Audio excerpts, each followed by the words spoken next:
सैनिकों के हमले के 45 दिन हो गए हैं, जिसमें यूक्रेन के कई शहरों में भारी तबाही देखने को मिली है। 24 फरवरी से अब तक अकेले चरनीव में 700 लोगों की रूसी हमले में मौत हो चुकी है, जिसमें आम नागरिक और सैनिक दोनों शामिल हैं।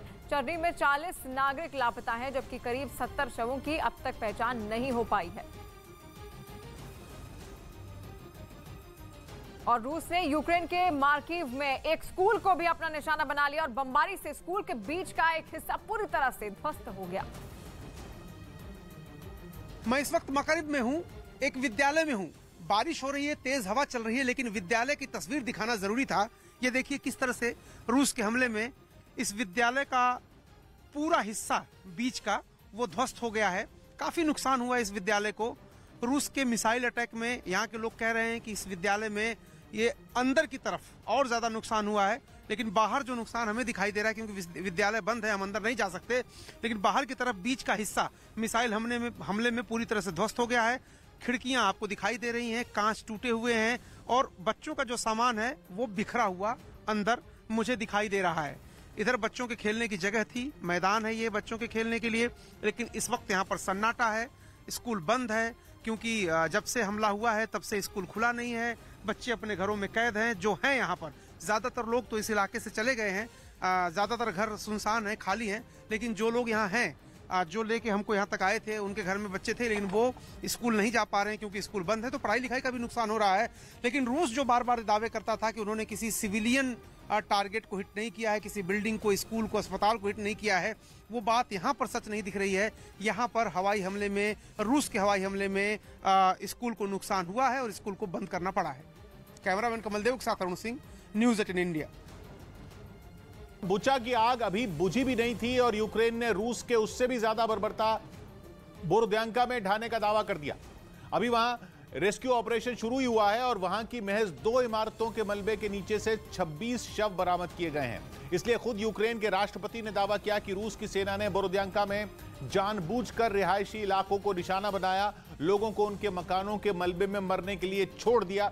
इसलिए बोरोद्यांका का सच क्या है, यह जानने के लिए न्यूज़ 18 खुद वहां पहुंचा और हमारे कैमरे में तबाही का जो मंजर रिकॉर्ड हुआ उसमें हर तरफ खंडहर ही खंडहर बने नजर आए। मकान मलबे में तब्दील दिखे और बड़ी बड़ी इमारतें जिंदा लाश की तरह नजर आईं। एक इमारत तो ऐसी दिखी जिसके रूस के हमले में 2 टुकड़े ही हो गए। उसका एक हिस्सा कालिक में पुता था तो दूसरा बिल्कुल जर्जर हो चुका था, लेकिन बिल्डिंग के बीच का हिस्सा तो बचा ही नहीं। बताया गया कि जब बोरोद्यांका के इस इलाके में हमले का अलर्ट देता सायरन बजा तो कई लोग बिल्डिंग के नीचे बने बंकर में जा छिपे, लेकिन मिसाइल उनके ऊपर आकर ही फट पड़ी। मेरे पीछे एक भारी भरकम बिल्डिंग थी जो बीच से टूट गई है। एक मिसाइल हमले में बीचों बीच बिल्डिंग टूट गई। यूक्रेन का कहना है कि इन इमारतों के आसपास उसकी सेना का कोई अड्डा नहीं था, जिसका मतलब साफ है कि रूस का टारगेट यूक्रेन के निहत्थे लोग ही थे। यही वजह रही कि यूक्रेन के राष्ट्रपति ने दावा किया कि बोरोद्यांका में रूस ने बुचा से भी ज्यादा क्रूरता की।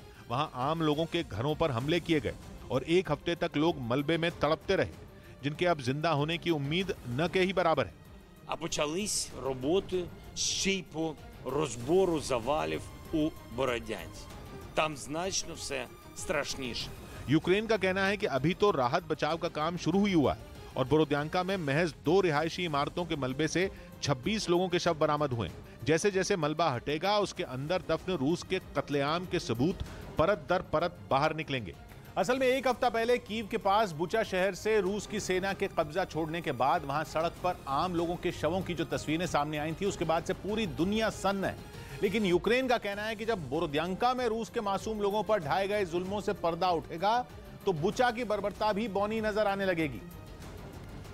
यही वजह रही कि यूक्रेन के communities and territories development minister Oleksiy Chernyshov ने न्यूज़ 18 से बातचीत में पुतिन को जमकर कोसा। This is a war crime. This is not comparable with a human being. लेकिन बर्बाद इमारतों के अलावा भी हैरान करने वाली कुछ और तस्वीरें न्यूज़ 18 के कैमरे में रिकॉर्ड हुई। वहां एक बांध के पास यूक्रेन की सेना एक ऑपरेशन चलाती नजर आई, जिसमें पानी के अंदर से ग्रेनेड और छोटी छोटी मिसाइलों जैसे कई हथियार निकलते दिखे। हथियार भी यूं ही पानी के अंदर नहीं फेंके गए थे, बल्कि उन्हें अच्छी तरह छिपाकर डिब्बों में पैक करके पानी में डाला गया था। यूक्रेन का दावा है कि रूस की सेना ने बोरोद्यांका से निकलने की जल्दबाजी में अपने हथियार छिपा दिए ताकि उसके युद्ध अपराध के सबूत ही न बचें। इसी वजह से यूक्रेन का मानना है कि रूस की तैयारी बोरोद्यांका में और भी ज्यादा तबाही मचाने की थी, लेकिन उससे पहले ही उसे मैदान छोड़कर भागना पड़ा। हालांकि रूस जंग की शुरुआत से ही यूक्रेन के आम लोगों को अपना निशाना बनाने से साफ इनकार कर रहा है। यूक्रेन के शहर बुचा में हुए नरसंहार पर नए और चौंकाने वाले दावे हुए हैं। यूरोप के देश लातविया से चलने वाली एक वेबसाइट ने रूसी सेना पर लगे बर्बरता के आरोपों को साबित करने के लिए एक वीडियो जारी किया, जिसे ड्रोन कैमरे के जरिए 23 मार्च से 30 मार्च के बीच रिकॉर्ड किए जाने का दावा किया गया, यानी उस वक्त जब बुचा शहर पर रूसी सेना का कब्जा था। और इस वीडियो में बुचा शहर एक कब्रिस्तान बना दिखा। वहां बीच सड़क पर, सड़क किनारे, फुटपाथ पर हर तरफ शव ही शव पड़े नजर आए। एक शव तो साइकिल के साथ सड़क पर पड़ा दिखाई दिया, यानी जंग के दिन वो आदमी काम पर निकला था लेकिन कभी घर नहीं लौट पाया। हालांकि बुचा की सड़कों पर इस तरह की तस्वीरें दुनिया पिछले कई दिनों से देख रही है, इसलिए इस वीडियो में कुछ नया नहीं है। लेकिन जो नया है वो है इस वीडियो पर लिखी तारीख, जिसके जरिए ये साबित करने की